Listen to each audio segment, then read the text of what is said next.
ABD liderliğindeki bazı batılı ülkelerin Çin hükümetini soykırımla suçlaması bir sonraki adımla ilgili sorulara yol açtı.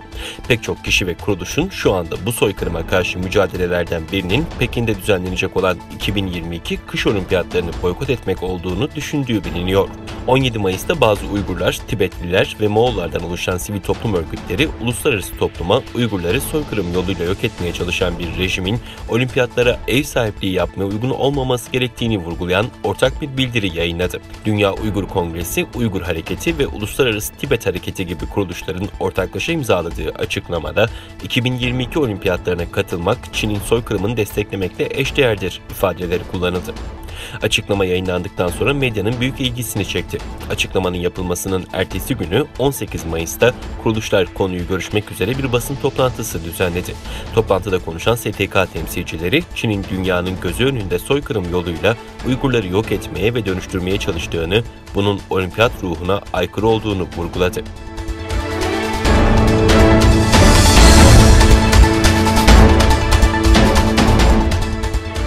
Alman parlamentosunun Çin'in Doğu Türkistan'daki Uygurlara yönelik baskı politikasını soykırım olarak tanıması için 17 Mayıs'ta Almanya'nın başkenti Berlin'de bir gösteri düzenlendi. Parlamento İnsan Hakları Komisyonu Çin'in Uygurlara yönelik baskıcı politikalarını tartışırken parlamento binası ile Başbakanlık Ofisi arasındaki alanda yaklaşık 100 kişi protesto düzenledi. Gösteriye katılan Dünya Uygur Kongresi Başkanı Dolkun İsa, anlaşıldığı üzere Kanada, Hollanda ve Birleşik Krallık parlamentoları Doğu Türkistan'daki zulmü resmen soykırım olarak kabul etti. Aylardır Alman milletvekilleri ve farklı siyasi grupların başkanlarıyla temas halindeyiz. Doğu Türkistan'daki olayların bir Avrupa güç merkezi olan Alman parlamentosu tarafından resmen bir soykırım olarak tanınması için çalıştık. İnsan Hakları Komisyonu bunun bir soykırım olduğu sonucuna varırsa, bunun Alman parlamentosu tarafından bir soykırım olarak tanınmasını umuyoruz ifadelerini kullandı. Gösteriye bazı Türk STK'larından ve Hristiyan Demokratik Birlik Partisi'nden temsilciler de katıldı.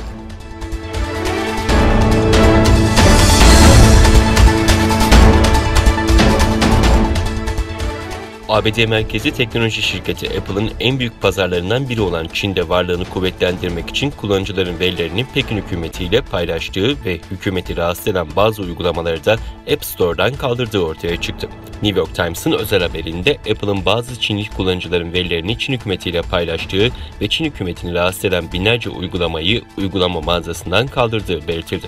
Sıkı dijital yasakların olduğu ülkede Apple'ın Çin devleti tarafından hazırlanan bir yazılım kullanan Çin vatandaşlarının kişisel verilerini saklamayı kabul ettiği açıklandı. New York Times'ın haberinde Apple'ın gizli iç yazışmaları ve geçmişte Apple'da çalışan ya da halen Apple bünyesinde çalışmalarını sürdüren kişilerle görüşüldüğü açıklandı. The Information tarafından yapılan bir araştırmaya göre Apple'ın 7 tedarikçisinin Uygur Müslümanlarını zorla çalıştırdığı şüphesi bulunuyor.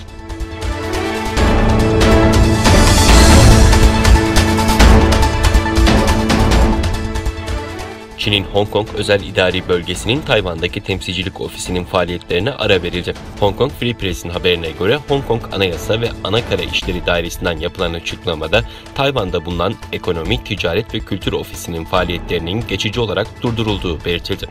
Karara ilişkin herhangi bir gerekçeye yer verilmeyen açıklamada Tayvan'daki Hong Kongluların destek taleplerinin yardım hatları ve Hong Kong hükümetinin internet sitesi aracılığıyla ele alınacağı kaydedildi.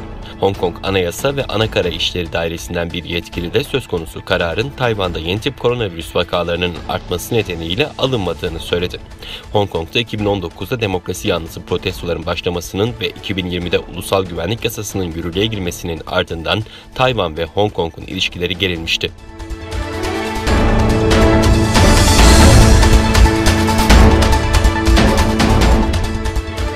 Çin'in Shenzhen kentinde 355 metre yüksekliğindeki gökdelenin sallandığı anlar paniğe yol açtı. Gökdelen aniden boşaltılarak kapatıldı. Çin'in Guangdong eyaletine bağlı Shenzhen kentinde bulunan 355 metre yüksekliğindeki Sek Plaza yerel saatte 13 sıralarında sallanmaya başladı. Sosyal medyada yer alan görüntülerde sallanan gökdelenin etrafında bulunanların yaşadığı korkuyla kaçıştıkları kameraya yansıdı. Panik anlarının ardından Shenzhen Acil Durum Servisi tarafından yapılan açıklamada bölgede deprem kaydedilmediği, durumun nedeninin araştırıldığı duyuruldu. Plazanın boşaltıldığı ve kapatıldığı belirtilirken itfaiye ve polisin olayı incelediği açıklandı.